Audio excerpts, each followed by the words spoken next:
Remember when I asked for collisions to be implemented into Kitten Space Agency? Well, look at this. Boink! Yep, collisions are now in the game. Let's talk about that. Hello everybody, and welcome to another Kitten Space Agency development update video. One of the more interesting updates in the past few weeks was that vehicle collisions are now implemented in the game. But hold your horses yet, you cannot make things go boom in space just right now. What we do have is that the vehicles recognize that they are now touching each other and then reacting, and a lot of interesting things happening along the way. I also want to talk to you about vehicle tracking or tracking a target in Kitten Space Agency and how the developers want to implement that and what my opinion on that is. And if you're interested in the development of this game and space simulation games like Kitten Space Agency or Kerbal Space Program in general, make sure you subscribe to this channel so you won't miss a future update. If you want to try this collision thing out, you just need to grab the latest build of KSA, which is totally free by the way, unless you decide to contribute some financial thing yourself. When you load up the game and select, for instance, the main vehicle, so to speak, or the first vehicle you're going to experience, which is just called Rocket, you can separate from its first stage, then turn around the second stage or just retro boost with your thrusters so the things will touch and you will see that yes, there is a collision and the vehicles physically react to each other. There's also some spin going on, etc. This also applies when hitting the planet's surface. For instance, if you want to launch from Florida at Launch Complex 39A or whatever it's called, and you drop the stage and then you can see it bouncing off the ground. Then I thought, maybe we can get a little bit more aggressive with this. So back in orbit, I decided to put a little more distance between myself and the spent stage. Then I used the very handy universe manifest window to point my vehicle to the spent stage, which is called rocket_1. I targeted that by doing shift and left click. And then I just waited a bit until I was a couple of 100 meters away. Fire the engines and... yep, we get a big collision, which would probably result in some explosions in the future once damage is implemented into the game. And also, this does result in a change in orbit of both of the vehicles. Let's look again at the universe manifest for Rocket_1. We can see it has a periapsis of about 6,200 kilometers. And once we hit it again, boom! And look into the manifest window, we can see it's now at 6,000 kilometers. And of course we can go on and on and on until this is maybe reduced to somewhere where you would enter the atmosphere, but that would not just apply to the spent stage, but probably also to our main vehicle. According to the dev updates regarding this collision physics thing, they are using something called the Beppu physics library to handle the collisions between the vehicles, and once the collision is done, they switch to their own physics model, which is apparently much lighter weight on the PC's resources. One very interesting bit in the dev update text is support collisions in multiple places anywhere in the solar system simultaneously. Now that sounds interesting. So for me this means that if a vehicle is on collision course with another vehicle, even if you switch to somewhere else and do not follow it and have it in your active viewport, the collision will happen.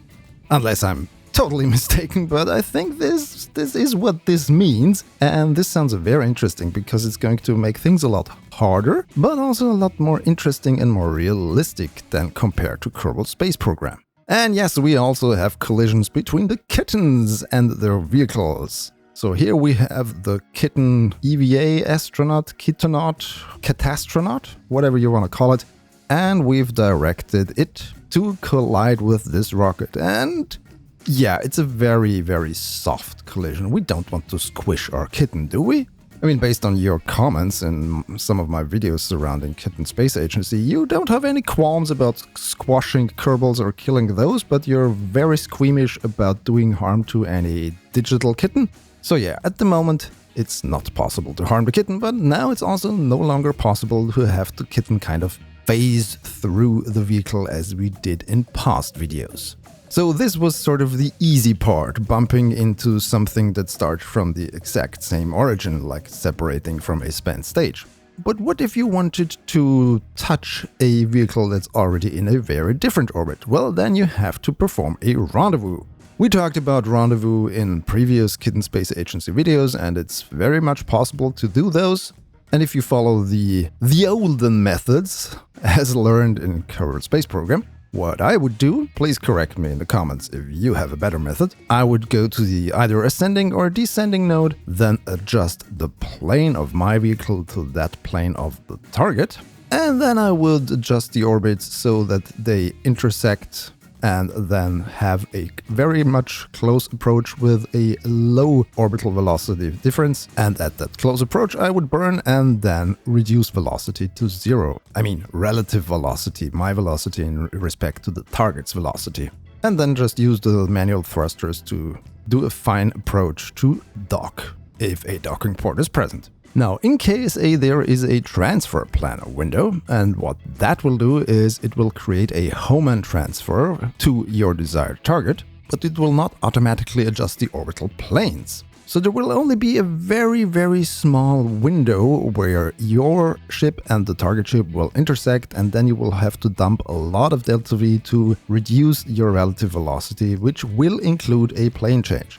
So I like to do the plane change first because it's probably the most expensive maneuver, and then use just the prograde, retrograde or inward-outward burns to do some fine-tuning. But the developers have included a new method of doing things. You see, they integrated something called the target tracking window, and it is supposed to make things easier, but I personally have to admit I went into this and just opened it without reading anything before that. I know there was a blog entry explaining everything, but I wanted to have like the fresh new player experience and opened it up, and I had a hard time understanding it. Basically what it shows you is two-dimensional views of you in relation to your target. One is named altitude and one is named top down. And it has the target as sort of the point of origin of your coordinate system and your orbital path in relation to it displayed alongside it. Depending on if you're ahead of it or behind it, it's either left or right of the point of origin. There's indicators for your vehicle, which is a white dot. There is this closest approach triangle, and then there's of course apoapsis and periapsis. And then there are two things that completely confused me at the beginning, which are SS and SR. Those mean sunrise and sunset, and I had to go through like the changelog to find out what those labels are, because the game didn't tell me. I'm not going to try to explain this new tracking window here in this video because I have to admit I haven't understood it completely myself. Yes, you can create burns on your orbital spiral, which is now here a spiral because it's now a different frame of reference, and you can adjust orbit plans up to 4 burns, and it's supposedly trying to make things easier, but at least for me, I was kind of lost, to be honest. If I imagine a complete novice player coming to this and not somebody like me who has already 5,000 hours in Kerbal Space Program and kind of knows how orbital mechanics works, but not really, I have to admit up to this day I still don't know what a semi-major axis really is. For such a novice player, I think there should be like some more easier concepts you first have to learn before you can graduate to something like this window. And maybe then it makes things easier. But at least for somebody like me or somebody who's completely new to this type of game, I don't think this is going to work. Sorry. Maybe it's this entire frame of reference thing. When you talk about space and relativity and physics within space and orbital mechanics, the term frame of reference is thrown around a lot. And this is just me hypothesizing, but this might be very confusing for people to grasp. Remember, in the days before Google Maps, there were people incapable of reading a map oriented north. They had to twist and turn it so the map would be oriented in their own current point of view. In order to understand frame of reference or understand this type of target window, which is like from a 3-dimensional view down to a 2-dimensional view from 2 different directions, You need to be able to abstract your own existence from the rest of the world to be able to think in this type of frames, so to speak. Maybe this comes a lot easier to engineers or people who have been around rocket science or rocket engineering for decades. But then again, Kitten Space Agency, by its own definition, wants to sort of be a game to get people into space, to get them into developing rockets, flying into space, learning about space exploration, and inspire them to be the next generation that will land on maybe the moon or Mars or whatever planet or moon we can imagine. As it stands now, the game does require a lot of prior knowledge to really leverage its current tools. So it's kind of the complete opposite of the approach that Kerbal Space Program 2 tried to go. Because if you remember, Kerbal Space Program 2 really tried to make things a lot easier and simpler and had these very child-friendly tutorials that tried to teach very, very basic concepts of rocket engineering, or flying in space in general. And I do remember how the old guard of Kerbal players kind of turn up their noses and say like, that's not how you're supposed to do things.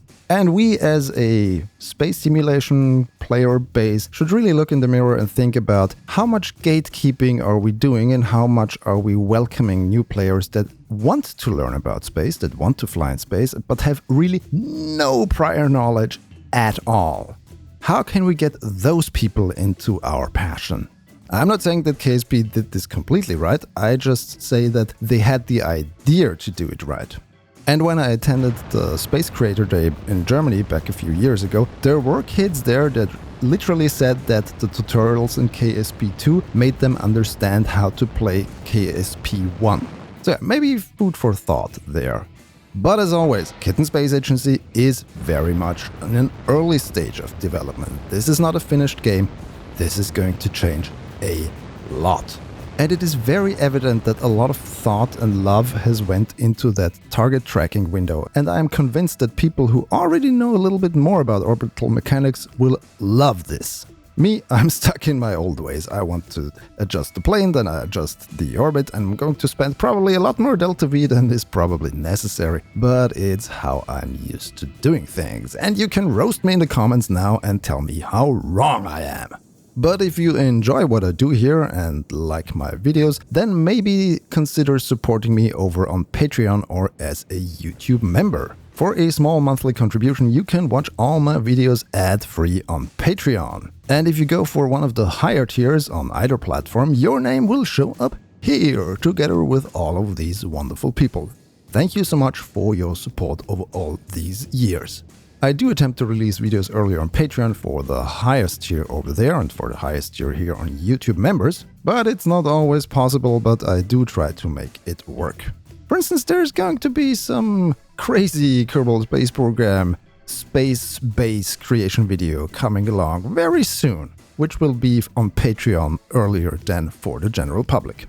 But until then, we can continue bumping rocket parts into each other in Kitten Space Agency and see what happens.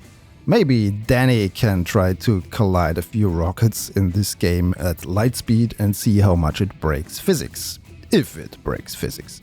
And as always, if you have any thoughts about this or things I said in this video, please leave a comment and let me know. I need to get back to my Kerbal Space Base stuff. If you enjoyed this video, please subscribe to my channel for more and follow me on my social thingies. The links are in the description. Thanks for watching. Goodbye.